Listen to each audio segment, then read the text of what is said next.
Oh.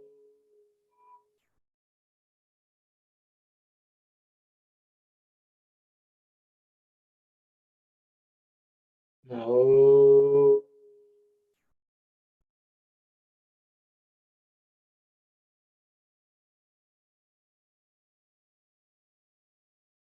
Oh.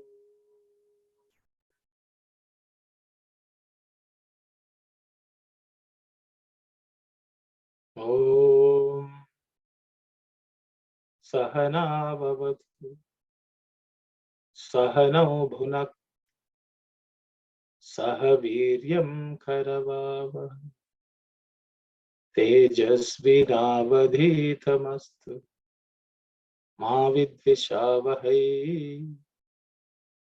Om Shanti Shanti Shanti.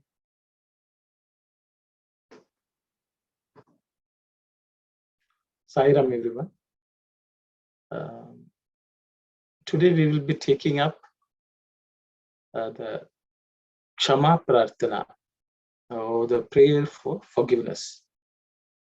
These are a few verses which are chanted at the end of Vedic chants, and even these are also used for varieties of prayers at the end of a prayer session. Generally, these are chanted. So we will take a look at the meaning of these shlokas or mantras as you go. Just by way of introduction, these kshama prarthanas are not from the Vedas. They were subsequent additions by various devotees, I would say, but no one has claimed authorship of these prayers. And traditionally, these have been prevalent all over India. I'm sure some sage would have introduced it for the purpose of the devotees. So that's how they have come along to us. And so we'll take a look at the verses and the meaning. Okay, Sairam.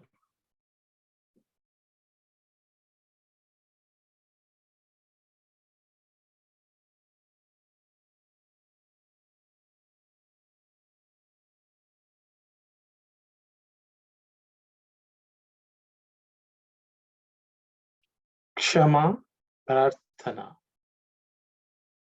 Kshama prarthana. Kshama prarthana.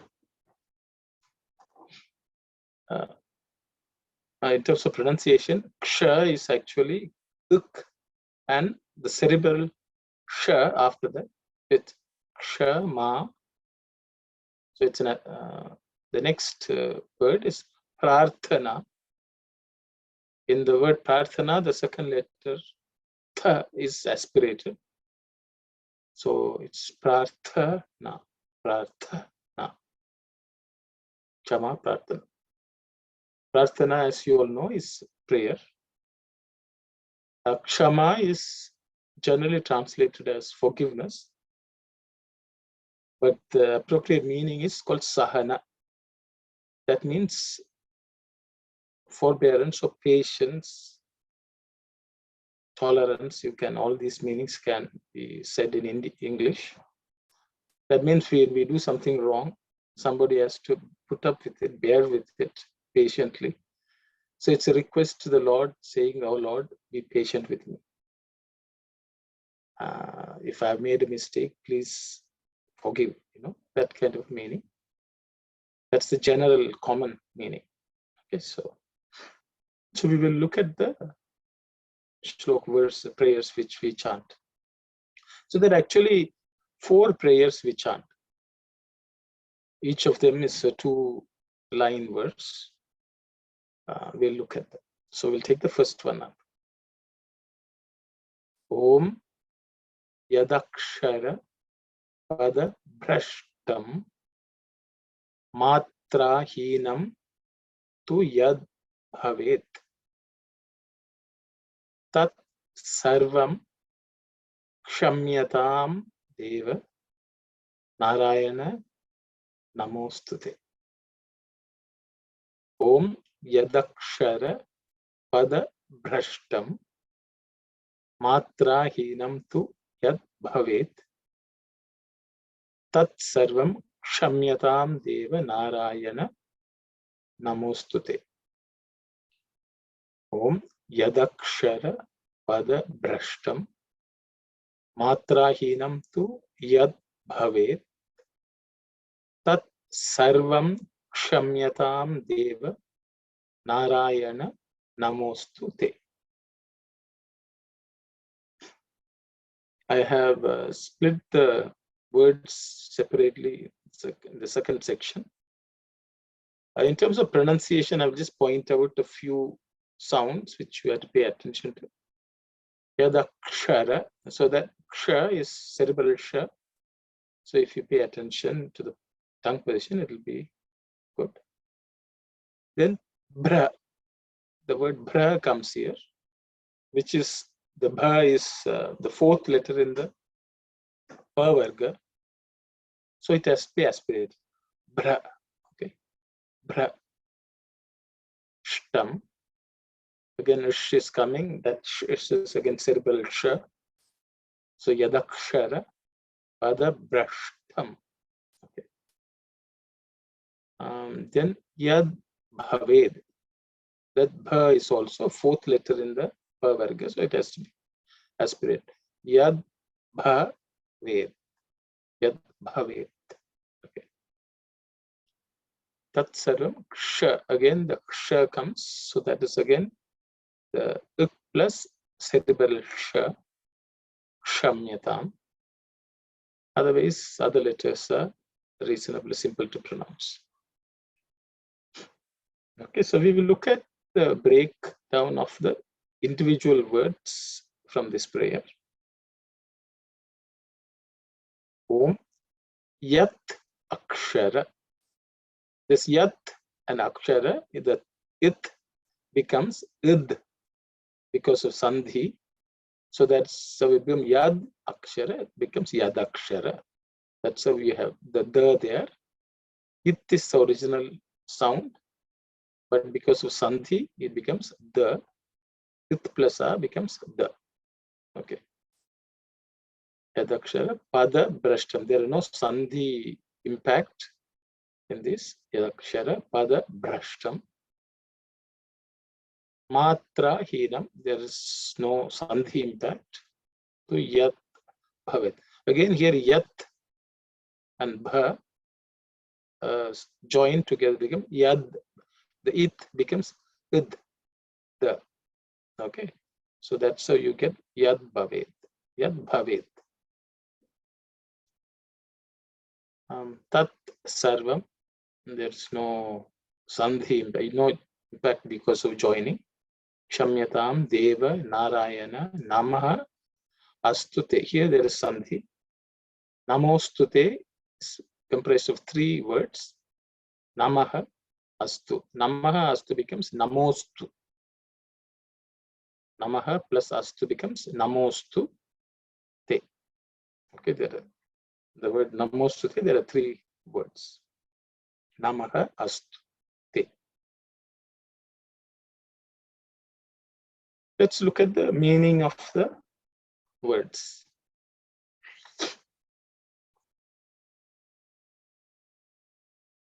The first word is yat.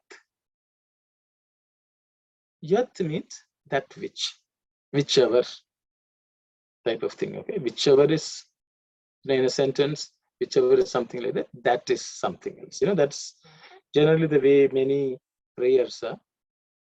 I think we have looked at them in the past also. Yat means that which, whichever. Akshara. Akshara.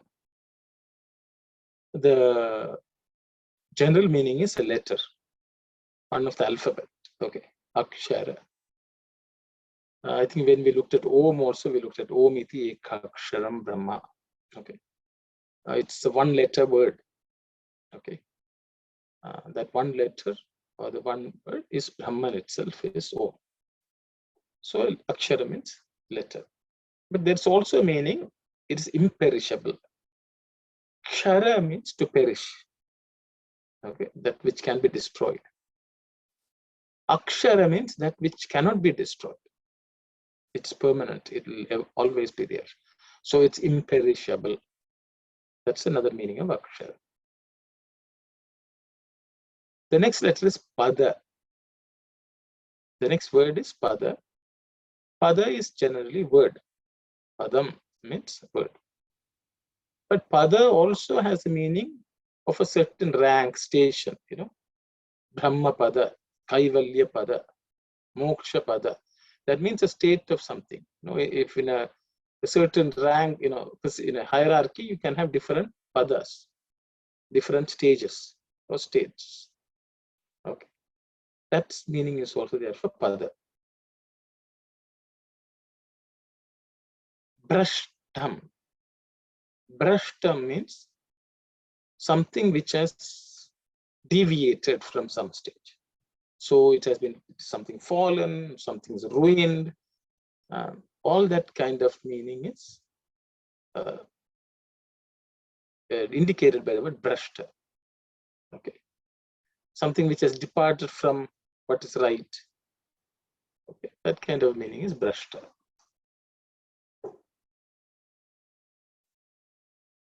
Matra. Matra is the time measurement. Generally, one matra, two matra means one count, two count type of thing. So matra is a unit of time measure. Okay. Matra. Next word is hinam. Hinam means something deficient.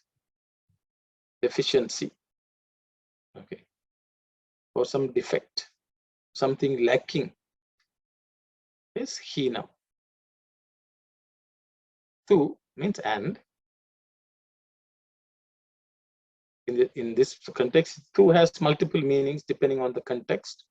Here I've taken the word and, the meaning is and. Yat, again, that which we have already seen. Bhavet. Bhavet means that which exists, that remains, that which is. Okay. Tat means that. Tat means that. Sarvam, all. Okay. Sarvam means all, entire thing. Kshamyatam. Okay. May be forgiven. Or may forgive. I think. Or please, I think I will change it to. I think that's better. Please forgive. Okay, I will just change it. Replace Kshamyatam. Deva. Deva means addressing. Oh Lord. In Sanskrit, this is called Sambodhana Vibhakti, which means to address anyone. It's a Deva or Rama. Means you're calling out to the person, addressing a person. Deva. Narayana. Narayana. You are calling out to Narayana. Namaha means salutation. Astu means let may it be. Okay, maybe. Te, for you. Te is for you in this. Te has multiple meanings, but in this context, it is for you. So if you look at the whole thing, so we'll summarize the meaning. So the meaning goes like, whichever word, letter, or word which is brashtam, which is not proper, it is incorrect, which is not the way it is supposed to be. Okay, there's a slip of the tongue, or slip. We have fallen short. Akshara pada brashtam. Okay, matra. See, in chanting or prayer, each of these is given a lot of importance. The letter, how it's pronounced, the word, how it's pronounced, and the time unit, which is matra, if that is deficient. All that falls under that category. All that which is so we are asking that all that, sarvam, okay, all that be forgiven. All that be forgiven. May it all be forgiven. And I don't want to go into the word kshamyata in terms of kshamyatam is, I just put it in straightforward term, please forgive, but basically let them all be forgiven. That's the meaning. So general understanding is that, we may have chanted something wrong, which say this, we are forgiven. God has accepted it all. That's the general tendency to understand. Then we are saying, Namaha, O Lord, I mean, Deva, Narayana, Namaha Astute, our salutations to you. So this is generally meaning. But I think we should understand, if after every mantra, if we chant this, does it make everything okay? We year after year, decades after decades, we do the same thing. So I think something which we should consider as to, just because you say, please forgive me, say sorry, will God always forgive? That's a question we have to ask for ourselves. Now, though this is the general meaning, this prayer has slightly different meaning also, which I would like to discuss. Yat akshara pada brashta. Akshara pada means, we said Brahman. Om iti ekaksharam Brahma. So akshara pada means that state of divinity. Akshara padam is that state of or station of divinity, of Brahman, the state of Brahman. From that, if we have fallen, if we have slipped from that state and fallen, so all of us who are born in this world are fallen from that state. Yad akshara pada. Akshara pada brashta.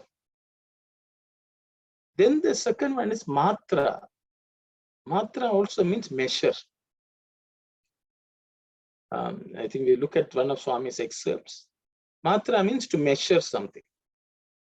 That means we have slipped from the measure or discipline.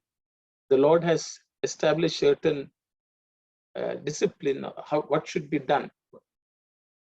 If we have slipped from that, if you're deficient in that, okay, to yad bhavet, however, we all living in this world, we have fallen from that state of Brahman, divine consciousness, and we are also we are unable to maintain discipline within the time, the measurements which the Lord has given.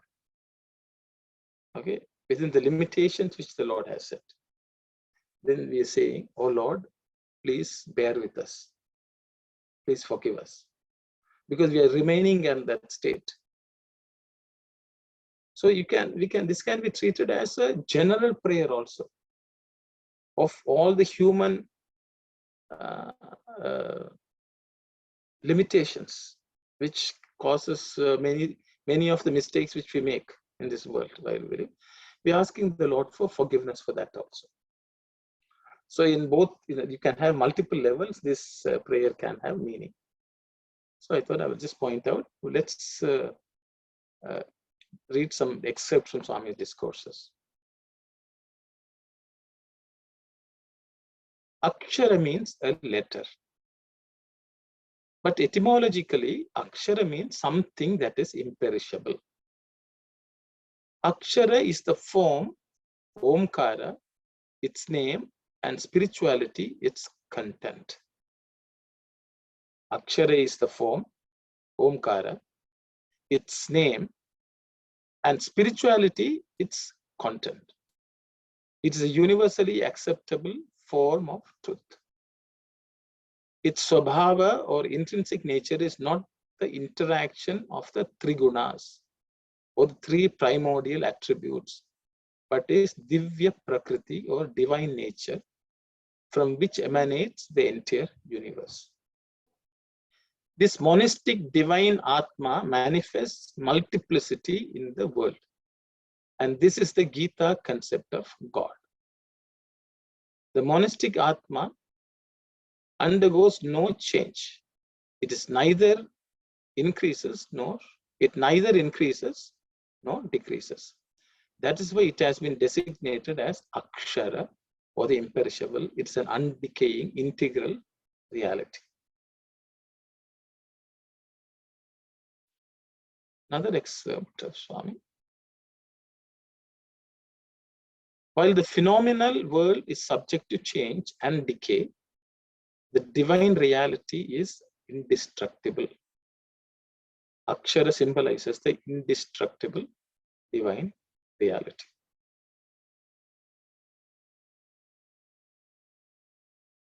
I have another excerpt. There's quite a few excerpts, because I thought it's an opportunity for us to study what Swami has told also.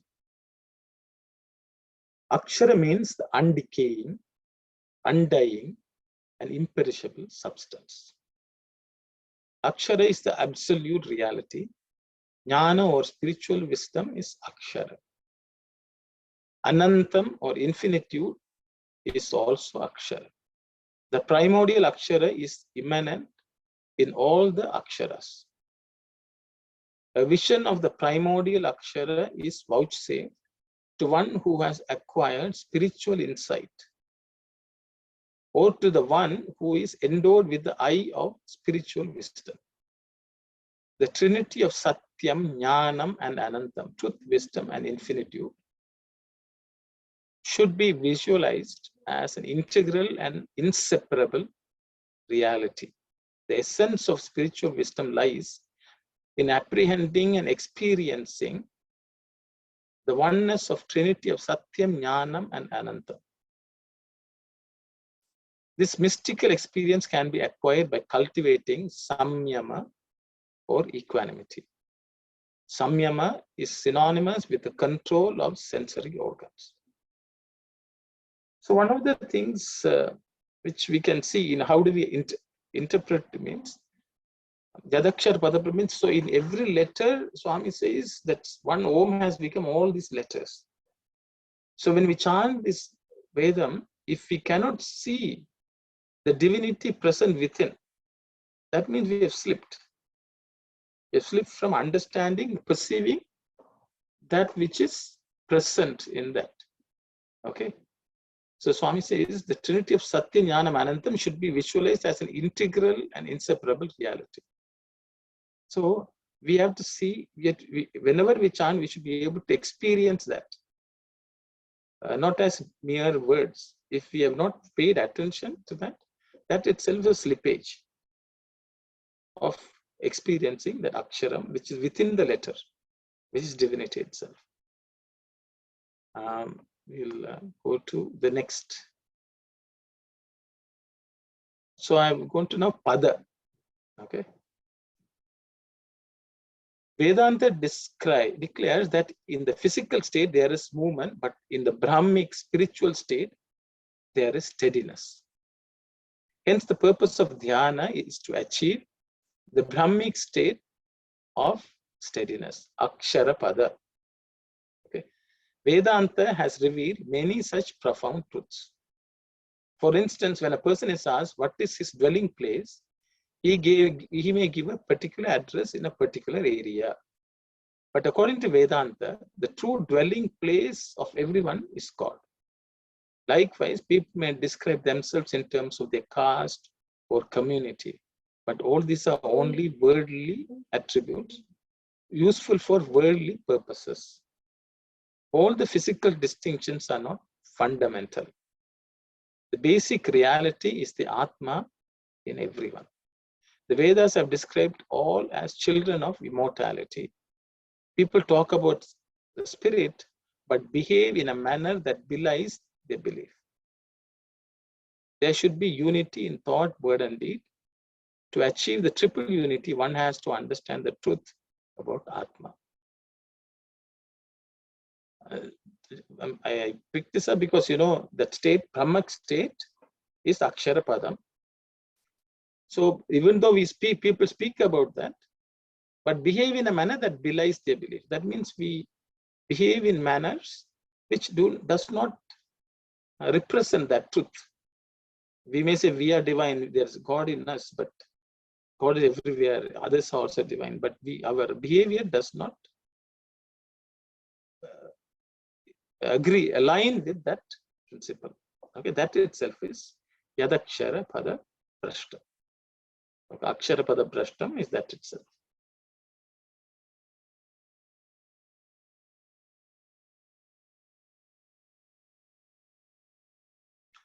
These excerpts are about matra. Matra hinam we looked at. So I picked this up. The indriya senses have another name called matra. Matra is that which measures.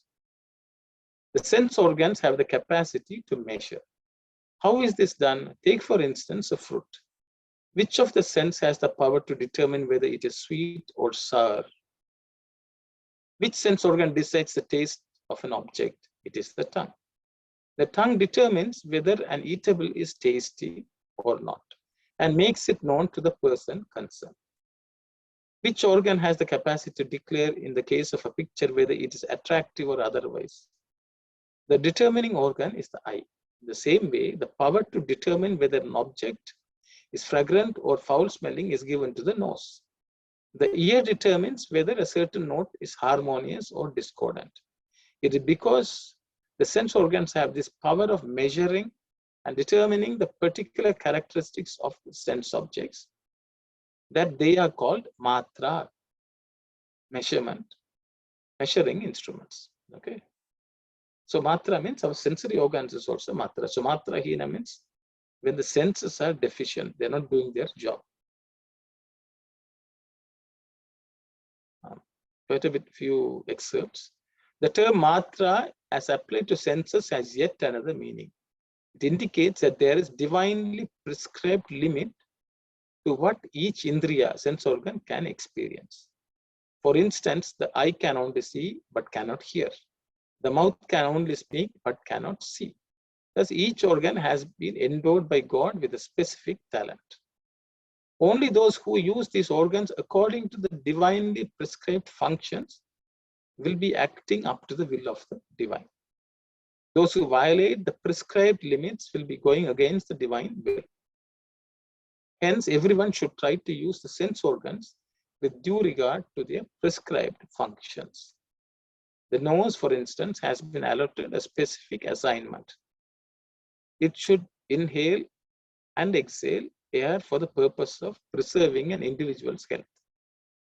The nose should distinguish between good and bad smells and take in only what is good and fragrant. This is the specific role ordained for the nose. Unfortunately, the nose is used for taking snuff and inhaling foul air. By these practices, one violates the injunctions pertaining to the use of the nose. So that's matra hinam.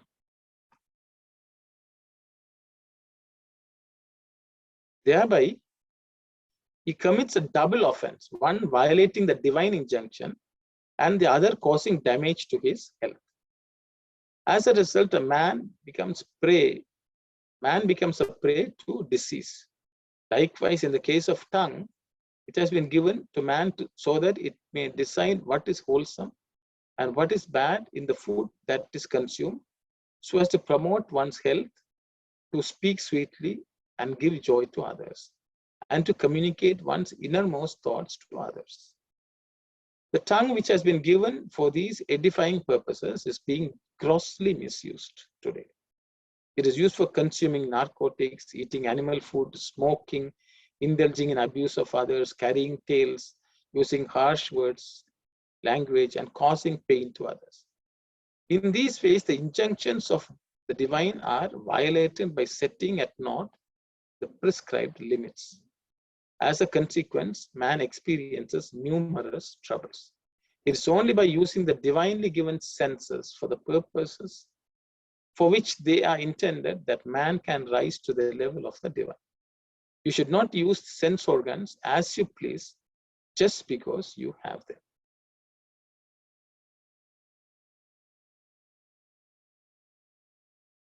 They are like horses yoked to a chariot. You must know how to handle them properly so that the chariot can be used well. The horses must be in front of the chariot. Today, on the contrary, the horses are behind the chariot.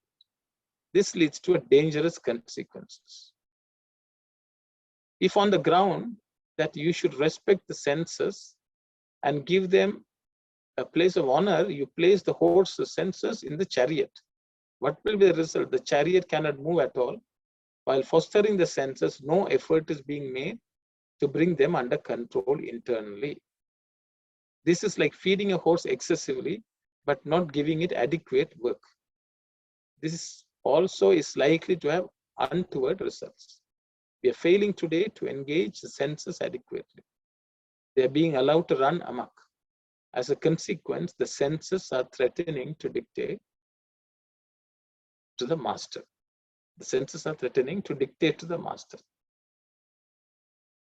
So I thought, it's an opportunity for us to read some of this.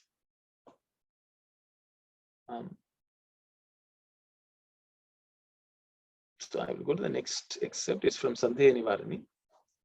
There are two questions from a devotee and Swami's answers. Devotee, nothing else, Swami. Hearing that you are proceeding to Trivandrum on the 16th at the invitation of Sri Ramakrishna Rao, the governor of Kerala, I felt I might not get much chance to speak to you if I came only on that day. So I came now. Excuse me. Swami says, well done. But why do you ask me to pardon you? Really speaking, one should not ask for pardon even when one commits wrong. Then what is the fun of asking for it when you have done the right thing? Okay.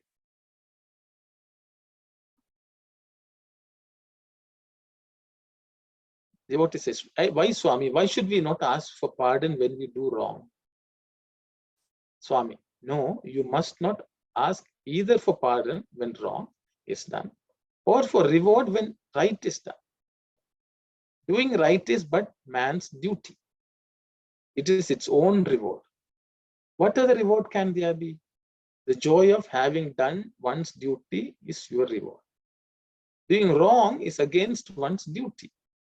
So one should pray repentingly for the intelligence and discrimination necessary for not repeating the wrong already committed.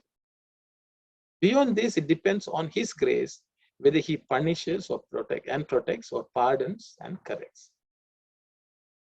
I put this because we're asking for forgiveness. But what does that mean?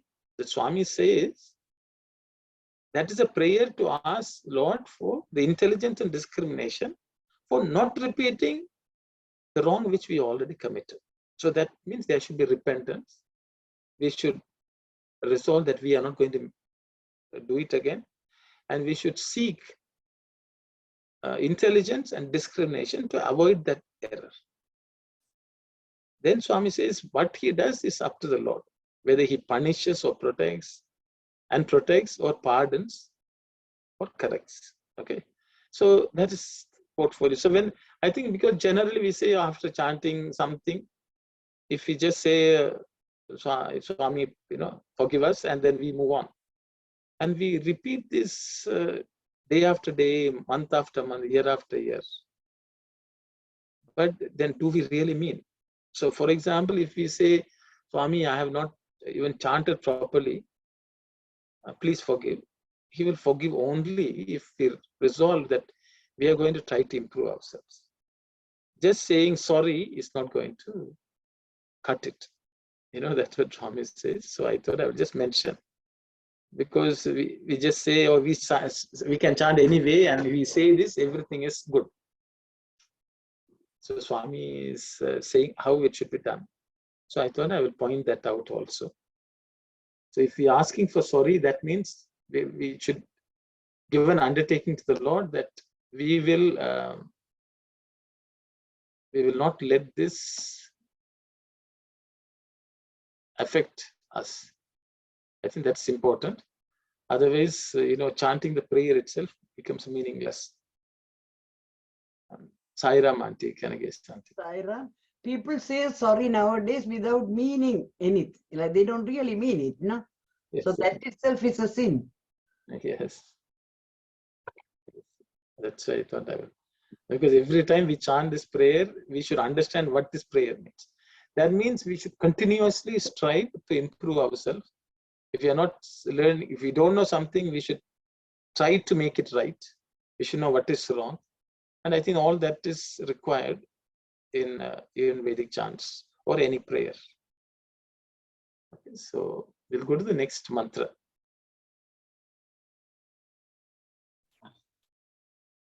Sairam, brother. Yes, sister. So, brother, for that intelligent, we pray for the intelligent and discrimination power, right?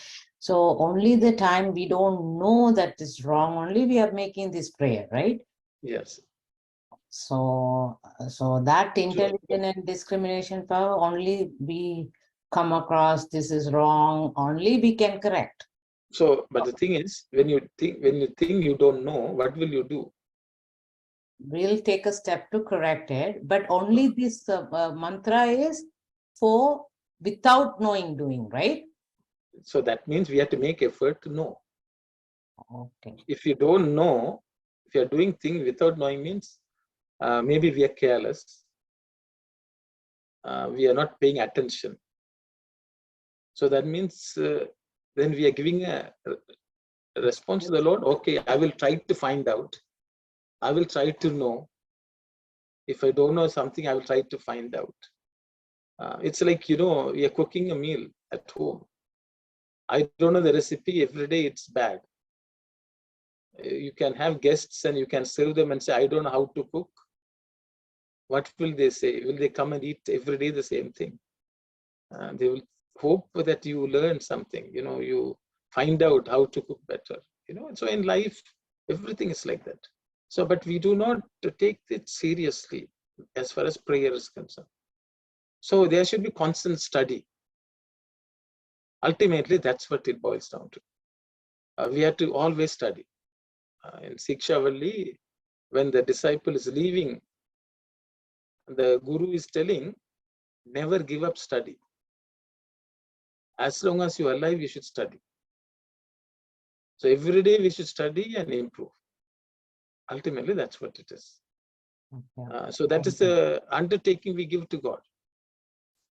I can't always say, I don't know what I am doing. We have to make some effort. Then only God will say, okay, I will help this person. He will try to give the knowledge. So I think the effort is on our side. That's all I wanted to make. The prayer should not be just empty words and then we move on. What have you done? If we did say something wrong, we've said, please, sorry. Next day when we come, we should have corrected at least one small thing. Okay, I think that's what I wanted to impress.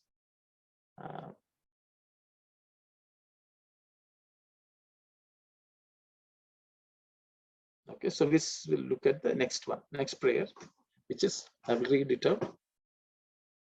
Okay, so I will stop with all the philosophy here after we just go through, because I think whatever had to be covered, I have covered. Now we'll just look at the next few prayers. Visarga bindu matrani pada padaksharani cha nyunani chati riktani kshamasva Saishwara. Visarga bindu matrani pada padaksharani cha nyunani chati riktani kshamasva Saishwara. Visarga bindu matrani pada padaksharani cha nyunani chati riktani kshamasva Saishwara. Okay. We look at the pronunciation part. Visarga bindu matrani, all of them are simple consonants, so it should be okay. Pada pada ksha. Again, I've already mentioned ksha has cerebral ksha. Just pay attention to it. Nyunani chati riktani kshamasva. Again, the ksha. So Saishwara. All the consonants are simple consonants. No aspirated consonants. Should be a bit simple. Let's just look at the individual words. Visarga bindu matrani. So there are three words there. but there is no impact because of sandhi. Because of the join, there is no changes. Pada padaksharanicha. The and a becomes da. Pada pada aksharani. So there are 3 words there also. Nyunani. Chatiriktani is cha plus atiriktani. Cha plus atiriktani becomes chatiriktani because cha and a join and become cha. Kshama, so Sai Ishvara. Okay, even Sai Ishvara you can split further. It's Sai plus Ishvara. I have not split it. Sai Ishvara is good enough. Sai plus Ishvara. Lord Sai. We will look at the word-to-word meaning. Visarga. I think Visarga is the, it looks like a colon, which basically is air which is left, like Ramaha. Ramaha. It's just air which is left. So when we are chanting, Visarga has a great importance in how things are chanted, because the Visarga changes to other sounds and so on. Okay, so that is, one has to pay attention to Visarga while chanting. So it's an important part. The next word is Bindu. Bindu is a drop or a dot. Okay.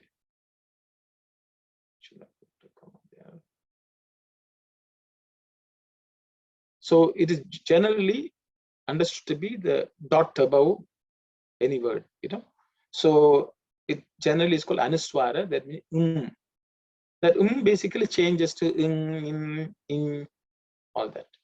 So that is also an important sound while chanting. Okay, how it evolves, how it morphs, and that's an important part. So these two actually relate to being aware of them and being aware of how they change.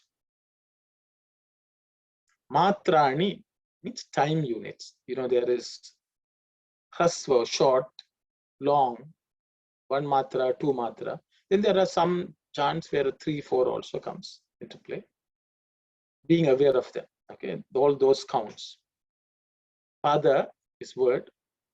I've already given the other meanings. Pada means a quarter, a foot. So generally a quarter of a verse is called pada. You can say a phrase. Aksharani is letters, alphabet. Okay, that's Visarga, Bindu, Matrani, Pada, Akshara. So there are 5 things which are mentioned. So 6 things. Visarga, Bindu, Matra, Pada, Akshara. 6 things I mentioned. 3 plus 3. Okay.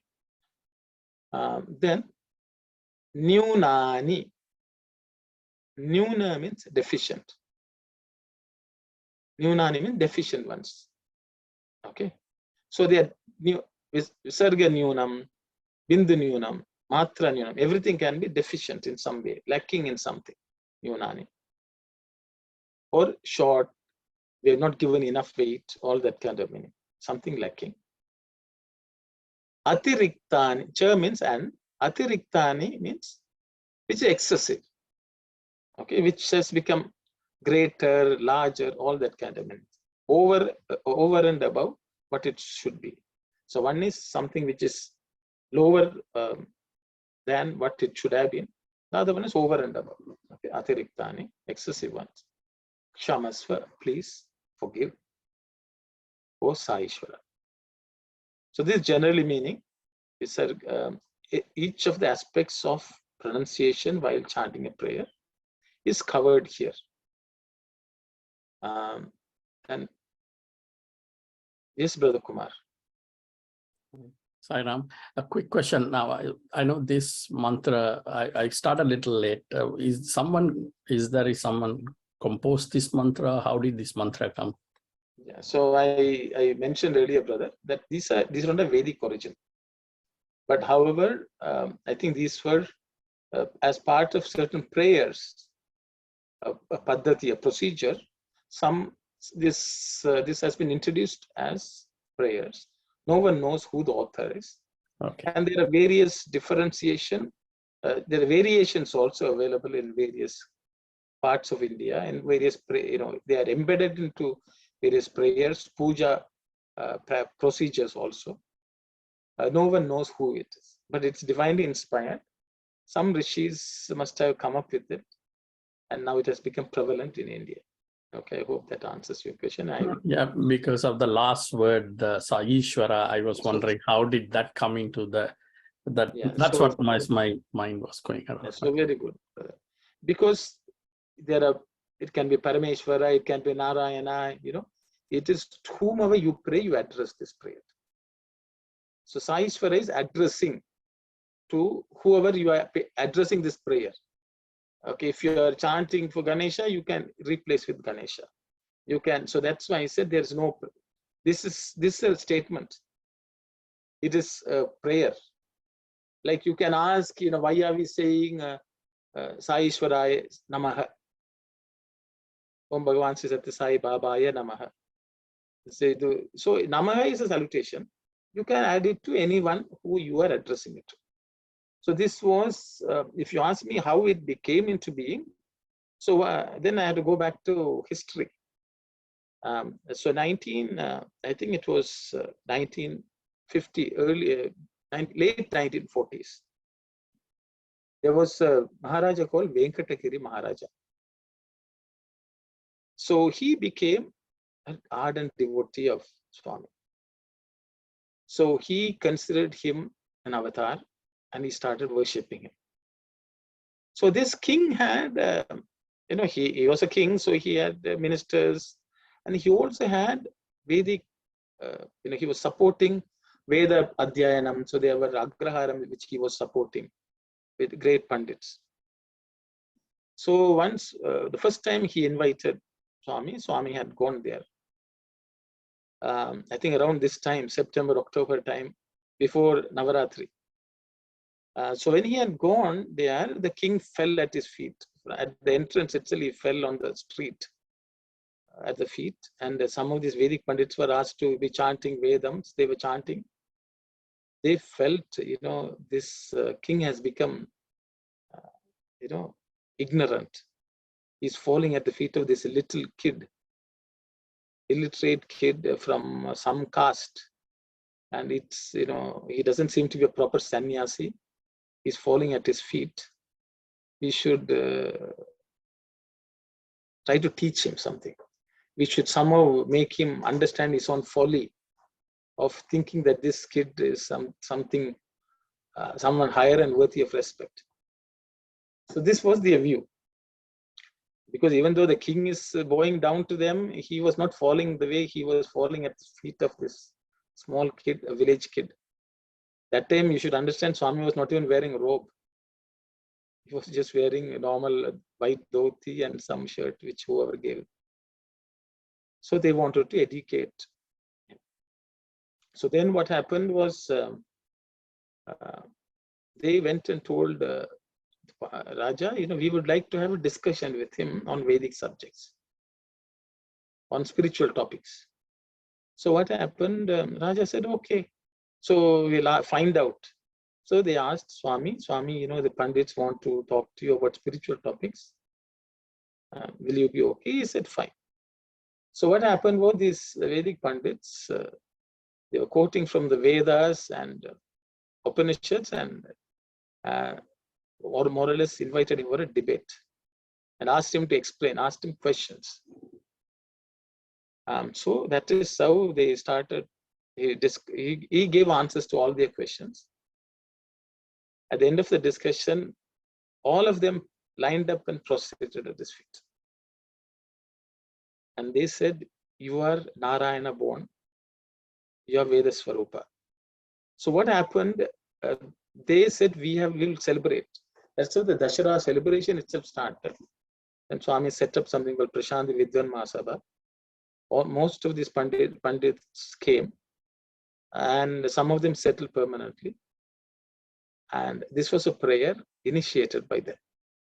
if you ask me who started, so from that time, I think the first Dashara, even they made something like a snake on which Narayana reclines, and he wanted, they wanted Swami to sit there, and then they chanted all these prayers for doubting his divinity, or talking badly of him. So they worshipped. So this is a story, you know, I just history. So I thought you asked, so I said, I thought I will let you. So the thing is, there were a couple of people who permanently lived. One person was Sri Kamavadani Garu from there. So I was fortunate to learn some of Vedic mantras from him. When I was there, he passed away. He lived up to 100 years and passed away. So this person came along with him, and he said, "I'm not going back home." So he never went back home until he was there. From 1950, for about 30-40 years, he lived. He didn't even go back. So he was one who was very much involved in the Veda Adhyayana in Puttaparthi, and he's the one who had made some of these addresses, if you want to say. Okay, Saira. So because who can compose an address of prayer to Sai? So this is the story. So, you know, what you all are, what I have been able to teach or instruct you all is all from whatever Swami's teachings so far. Some of these, if you go and read any book, you will not find. Any commentary, you will not find. So that is how these Panditas, these Vedic scholars knew that here is someone who lived in a village, dropped out of school, didn't learn Sanskrit, is able to explain to us the meaning of these Vedic passages and give us a greater understanding. They just could not believe. It can be anyone human. So I thought I will stop there. Saira.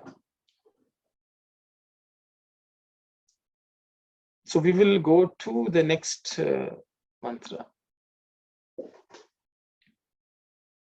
So these were 4 prayers they addressed in 1961 when they had the first Veda Yajna. So that has been remaining from then onwards.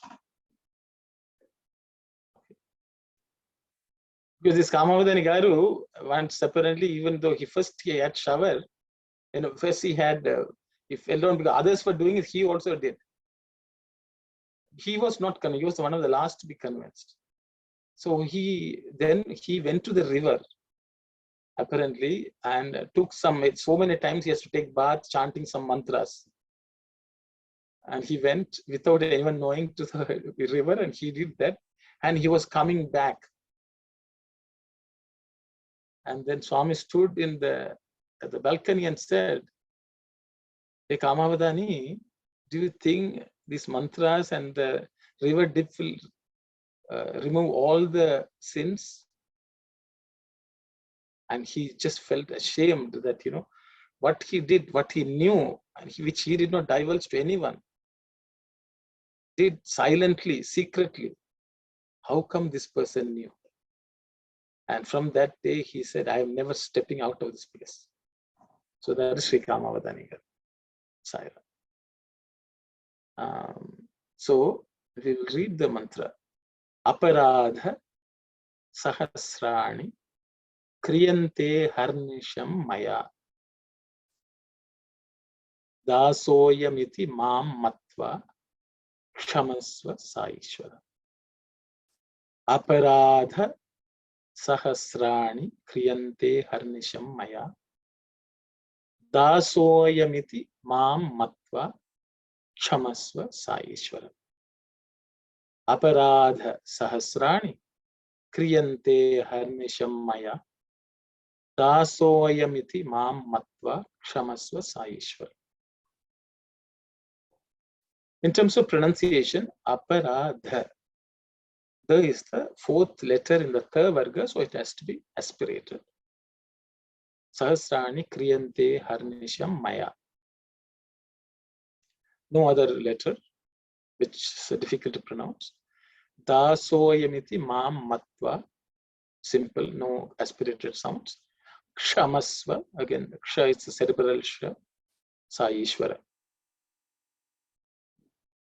Let's look at the split. There's not too much. Aparadha sahasrani kriyante harnisham. So kriyante aharnisham becomes kriyante harnisham. Okay. And the a becomes silent and the te becomes elongated. Okay. Kriyante harnisham. That's because of sandhi. Dasaha ayam iti becomes dasoyam iti. That is the saha plus a becomes so and a becomes silent. Dasoyam plus iti becomes miti. Dasoyam iti. Mam matva kshamasva sa Ishvara. We'll go to the word-to-word meaning. Aparadha. Aparadha means mistakes. Aparadha, mistakes. Sahasrani, thousands. Thousands of mistakes. Kriyante, are done. Are done. Aharnisham. Aharnisham means there are two words. Ahas plus nisham. Ahaha plus nisha. Aha means daytime. Nisha means nighttime. Aharnisha means day and night. Thousands of aparadhas are committed by us. Maya, by me. Okay, this is called third vibhakti of aham. Me. Maya means by me. Okay, third. So there are thousands of mistakes, offenses done by me, day and night. Dasaha, servant. Dasaha is servant. Ayam means this one. Ayam iti. The Lord should think this one is my servant. Ayam dasaha. Iti. Thus, mam, me, considering me. Matva. Matva means to consider. Thinking so. Mat comes from the word man. Man means to think. Thinking that I am the servant. Okay. Kshamasva. Please forgive me. Sa Ishvara. So, you know, I'm making so many mistakes. But understand that I am your servant. Considering me as your servant, please pardon. Please forgive. I will try to do better next time. And that's the idea. Aparadha Sahasrana. So this prayer is for everything which we do in this world. Not only for what we are chanted or anything like that. So these are general prayers. Every day we have to remind ourselves we may be making many mistakes. We should continuously improve ourselves. Until we improve, oh Lord, give us the knowledge, discrimination, and also we will do our best. So for today, please tolerate me. Today you tolerate me, I will be a little better tomorrow. And please help me to become better. So all these meanings come from this prayer. We'll go to the next mantra. Anyatha sharanam nasti tvameva sharanam mama tasmat karunya bhavena raksha raksha sa Ishvara. Anyatha sharanam nasti tvameva sharanam mama tasmat karunya bhavena raksha raksha sa Ishvara. Anyatha sharanam nasti tvameva sharanam mama tasmat karunya bhavena raksha raksha sa Ishvara. In terms of pronunciation, anyatha, this tha is second letter in the third varga, so it has to be aspirated. Anyatha sharanam nasti tvameva sharanam mama tasmat karunya bhavena. Okay, bha is again fourth letter in the pa varga, pa, so it has to be aspirated. Bhavena, raksha, raksha. Again, it's cerebral sha, sa ishvara. In terms of word split, I don't think there is any. It's simply the same. Anyata, sharanam, nasti. Nasti, you can split it further as na asti also. Na means no, asti means is, not is, something like that. Tvam eva sharanam mama. Tvam eva becomes plus a become me, tvam eva sharanam mama. Tasmat karunya bhavena raksha raksha. Sa ishvara, there is no other sandhi impact. We look at the meanings. Anyatha means none other. There's no one else. Sharanam means refuge. There's no other refuge. Anyatha, oh, I should. It's, I think I will put other. So otherwise, Anyatha means other. Na anyata means no, none other. If take the na and put the na anyata means none other. Nasti means doesn't exist. Other refuge doesn't exist. Anyata sharanam nasti. Tvam, you, eva, alone. Tvameva, sharanam, refuge, my, mama. You alone is my refuge. Tasmat, therefore, karunya, compassionate, bhavena, with compassionate feelings. Karunya bhavena, raksha raksha, protect me, O Saishvara. Anyatha sharanam nasti tvameva sharanam mama tasmat karunya bhavena raksha raksha Saishvara. See, you are the only one who I know who can be my refuge. So I will bow down to you. I will read some excerpts. Absorb the lessons you are taught here to the fullest possible extent and put into practice the guidance given to you. Do not have any ill feeling among yourself. Help others when they need your help and when you can really help them. Do not think that it is enough if you just sing bhajans, congregation singing, when the people from the Seva Samiti come and join you.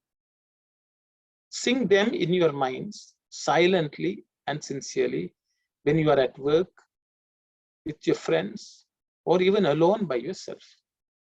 Just as a torch in your hand shows you the way if you are walking at night in the dark, the name of God on your tongue will guide you through the night of ignorance in your journey of life. Resolve to be good and loving from this moment. Do your duties gladly and well to the satisfaction to your well-wishers.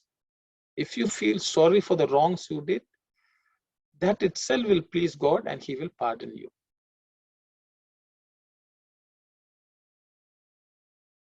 If you endeavor to turn a new leaf and become better, God will shower His grace on you.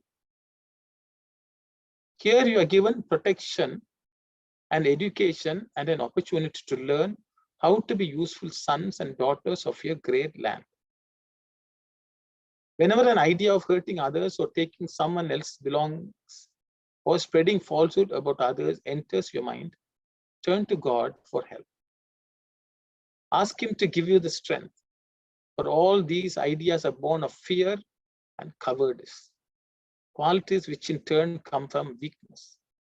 Repeat the name of God or hum a bhajan, and you will find that all your bad thoughts will flee, leaving you free from evil. So this goes from 1978.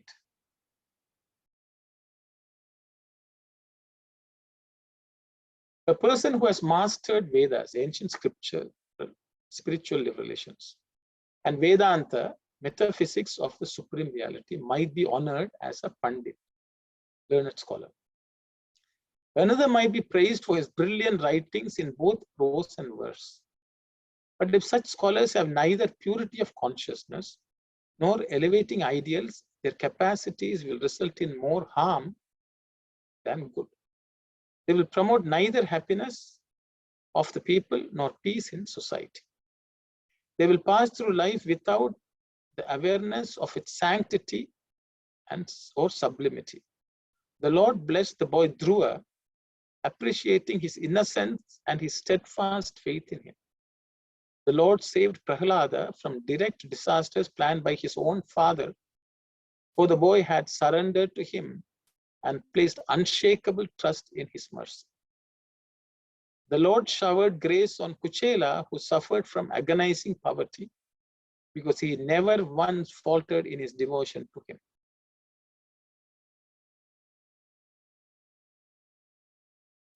The Lord is the refuge of all who seek refuge, the savior of all who have to be saved. He is the embodiment of Satchidananda, being awareness, bliss absolute. He is now at Puttaparthi as the effulgent emperor over the region of truth, goodness, and beauty. This is a discourse delivered by Swami in 1975 on his 50th birthday.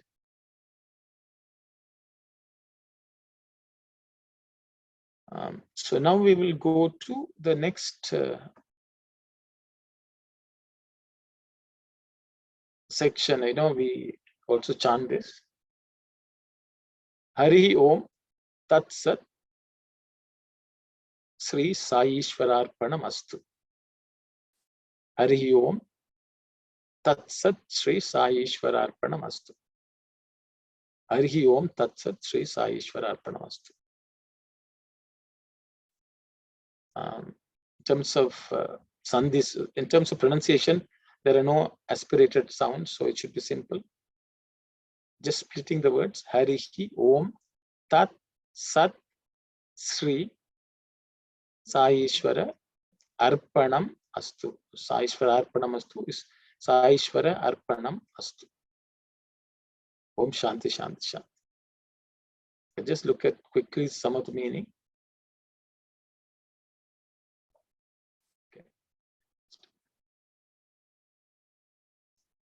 Harihi means O Lord. So God has three names in Gita. Krishna says is Om, Tat, Sat are names of God. Sri Sai Ishvara. So that Om Tat Sat is Sri Sai Ishvara. To him, all this be offered. Whatever we have done, we are offering to that Lord. Om Tat Sat Sri Sai Ishvara Arpanam Astu. So this can be, this is a prayer which we can chant at any point in time, whatever we do in life. Oh Lord, I am offering this to you. Om Sri Sai Ishvara Arpanam Astu. Not necessarily for the Vedic chants. Now we are coming to what's called a Swasti Vachaka Shloka, which is also chanted at the end of Vedic chants. So we'll take a look at them. Okay, Swasti Vachaka Shloka. Swasti means. Yes, Brother Vimalesan. Sairam, I just sort of asking this before you go to the next. No, Harihi Om, that's Sri Sai Ishvara Arpanam Astu. So some they say it and advise to say it as, no, some Om Tat Sat Sri, Om Tat Sad Sri. So which, you understand what I'm asking? Okay, I know, I understand. You're asking Tat Sat. Yeah. Different, okay. See. So traditionally, maybe, no, I think. Yeah, I will explain to you. What happens, some of these, chanting, because what happens when someone teaches somebody Tat, that person may not hear, so you'll say T. Okay. Mm-hmm. Chant it as T. Okay. If you chant it as Ut, means the other person may not hear or understand, so they will say T. Okay. So then it has become a tradition. Then we'll say, my teacher said T, we had to chant, so they will say Tat. Sat. Okay.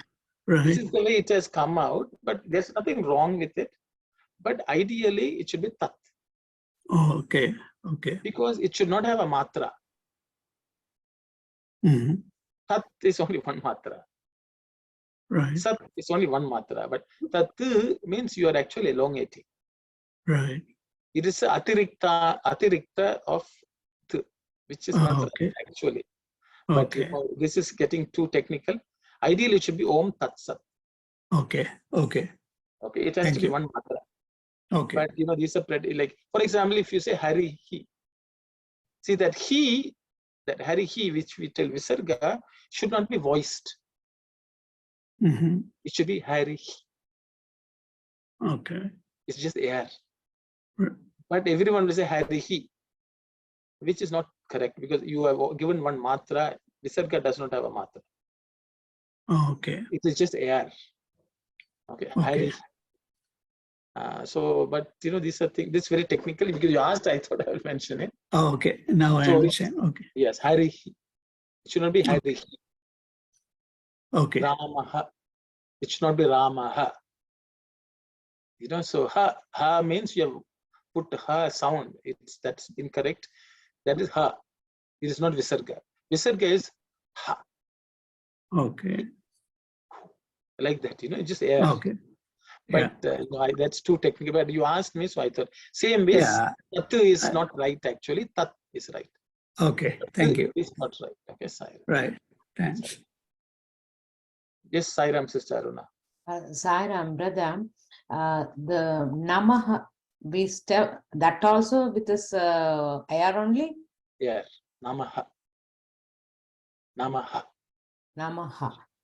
It's only air. It should not be Namaha. It's wrong. Oh, okay, okay, okay. Namaha is, you're saying the letter ha. That is not Visarga. Namaha. Oh, okay. Okay. Thank This you. is Visarga Atiriktani. Atirikta. That means we all chant wrong. That's why Visarga Bindu Matra. Okay. So that's this. I don't know whether it's too technical, but because Brother Vimal is an asked, I thought I will just not miss the opportunity. So, it's, brother, for an example, can you please Bahupya Mutate Namaha. Namaha? Okay. Okay. Okay. Thank you. Yeah. Okay.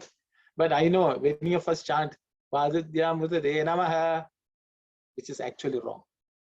Completely wrong. Because ha, you have given an extra matra. It's not Bahubhya Mudate Namah.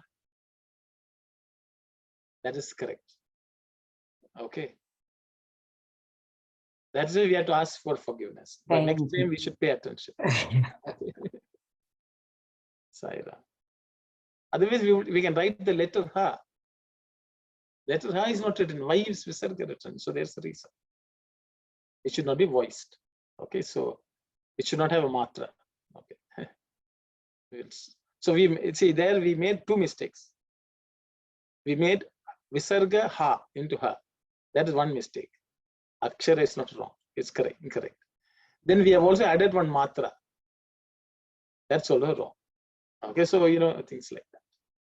And but don't get too scared. We work on it. That's all. I make mistakes even today, even though I have known for a while. So that's a reality. Okay, Saira.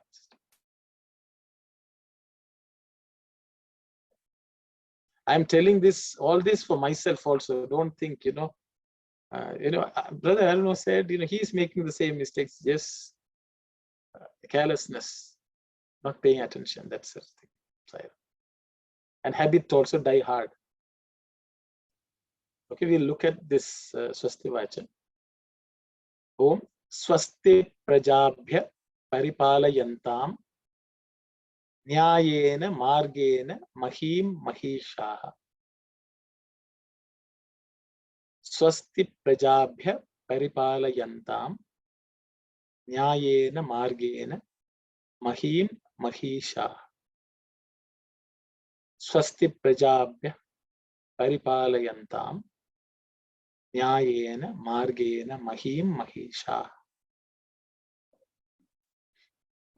In terms of pronunciation, should be very simple because there are absolutely no aspirated sounds.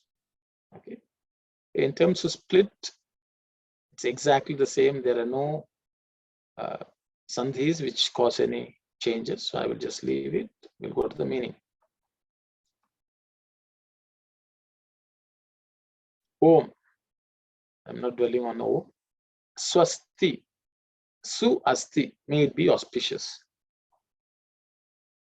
Prajabhya. Prajabhya means for all beings. For all being, let Om be auspicious. Okay, you can see. Let God be auspicious. Let auspicious just exist for everyone. Swasti Prajabhya. Okay. Paripalayantam means may they protect. It is a plural verb. May they protect. Okay, we don't know who the they is. We'll come to the they at the end. Paripalayantam. Nyayena. Nyaya means justice. Nyayena means with justice. Nyayena means with justice. It's for anyone in Sanskrit, it's a third vibhakti of the word Nyaya. Margena. Marga means path. Generally, the marga means path. But actually, it is not just path alone. Marga also means inquiry, finding out. Okay, margena means, so it means a path which we take after inquiring which is the right way to travel. That is a marga.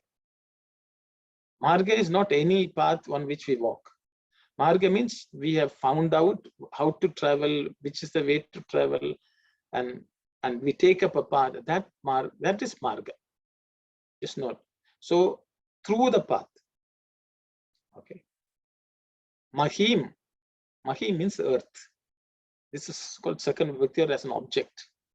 The earth. Mahishaha means kings. Mahi means earth again. Isha means Lord. Mahisha is plural. Kings, rulers who look after the earth. Okay. So the prayer is Mahishaha Mahim Nyayena Margena Paripalayanta. Let all the kings, all the rulers, we cover not only one king, everyone. All the rulers, let them find out how, the kings have to find out what is wrong with the population, with the country. And then with justice, they have to rule it, protect it. That's what a king has to do. So that's the prayer. Paripalayantam Nayena Margena Mahe Mahisha.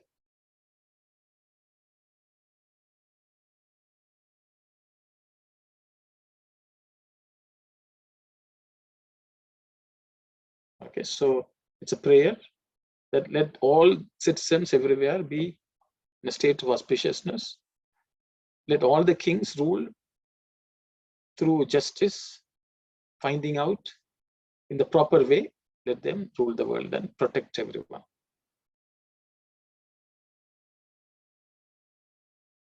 So the next word is Go Brahmanebhya Shubhamastu Nityam Samasta Loka Sukhino Bhavantu.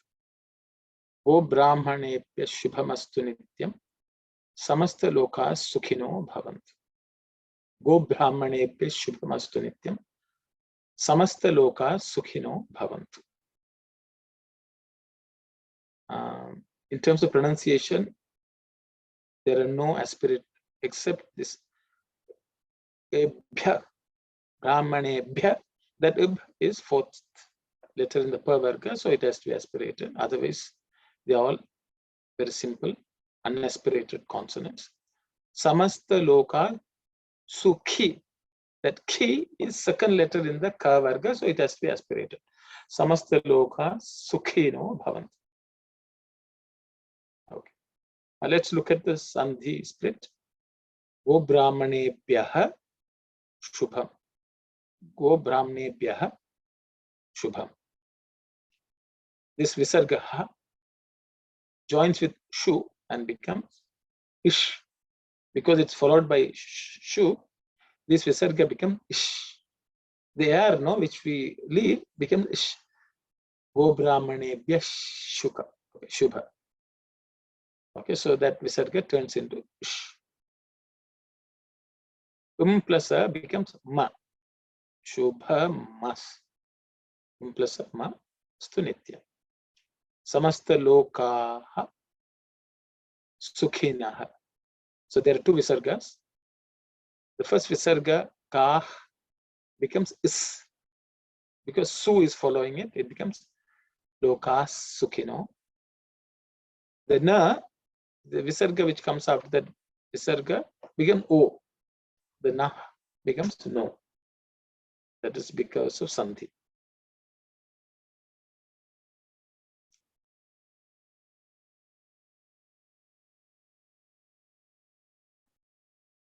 We look at the meanings.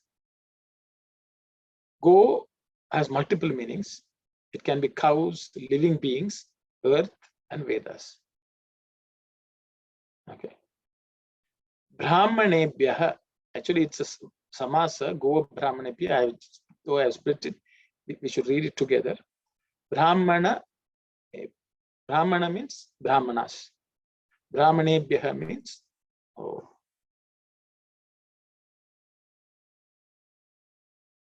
I think I should use the word four, because it's a fourth vibhakti, or for those.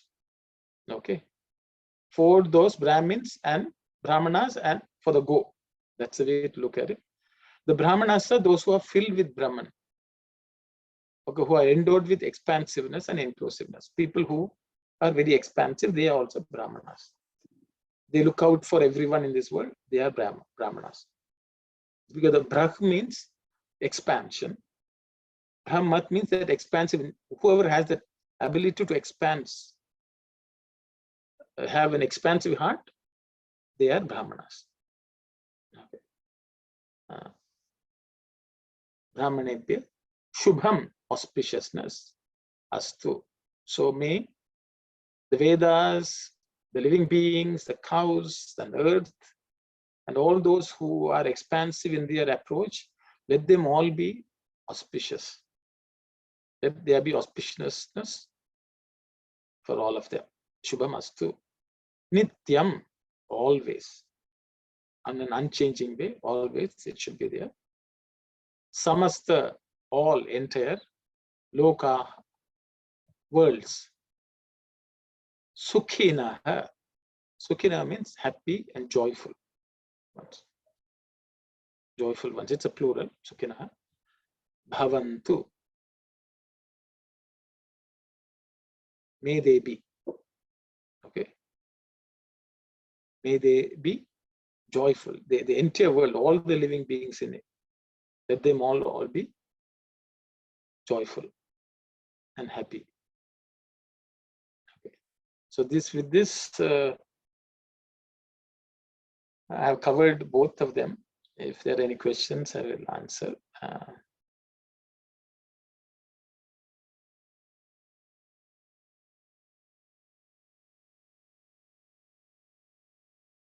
Yes, Brother Melissa. No, again, the last line in that, samasta, so, no, some say samasta loka sukhino bhavantu. Because of the sandhi visarga, you can, some say samasta loka sukhino bhavantu. Both ways are correct. What's the first one, brother? No, the last, samasta loka sukhino bhavantu. Yeah, right? so the one is you are pausing between lokaha and sukhinaha. Right. Then you samasta loka sukhino bhavantu. That means you pause, so then there's no sandhi taking place. Yeah. So But if there's a pause, we can say samasta loka sukhino bhavantu, or otherwise without pause, we can say samasta loka sukhino bhavantu. Both, So the second one, the visarga becomes is. is, Both are right. It depends how we are changing. how we say, okay. Okay, then.